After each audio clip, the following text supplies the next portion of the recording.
Chinese talents, which are so extensive, do not include strategy. China grew up in a universe where there was the sea on one side, the desert plateaus of Qinghai on the other, the steppe to the north. It never interacted with other powers, other living, existing powers that it could recognize as its equal. And therefore, they grew up in a manner that can only be described as autistic. That is, autism, Chinese autism, a very low level of awareness about how other powers are viewing them, how they're really acting, and so on. And this autism means that there is no strategic culture, because strategic culture does not consist of books of stratagems, tricks, and maneuvers. It consists of fundamentally understanding the existence of the other. I realize that there are the famous strategists that everybody has been, have been really famous for centuries now.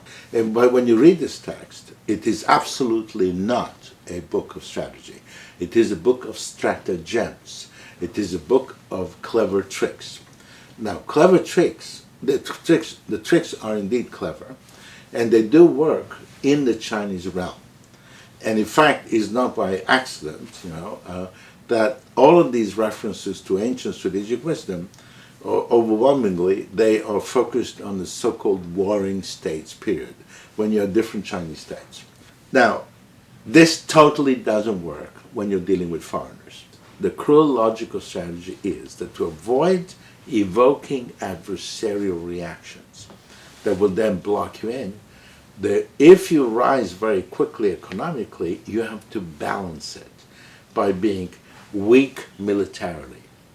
You have to say, well, of course, now that I can afford 10 aircraft carriers, I won't even build one. That goes against nationalism, common sense, normality, and seems to make no sense at all. You have to make nonsensical political decisions. You have to tell the military, because we're twice as rich as we were, your budget must be half, okay? That doesn't work. It's against common sense, it's against national feelings. In the Chinese case, there are still lingering memories, perhaps more than lingering, of past weakness and humiliation.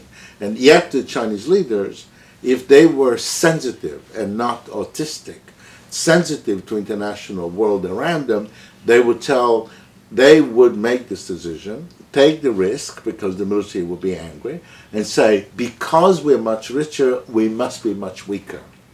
If you don't do that and you grow in proportion your military strength, you evoke these adversarial reactions, people gang up all around you. So what's happening now is because there appears to be no Chinese strategy at all, no strategy, because of this undirected behavior which is alarming to its neighbors, China is already being blocked militarily. And of course, in due course, it will be blocked economically as well.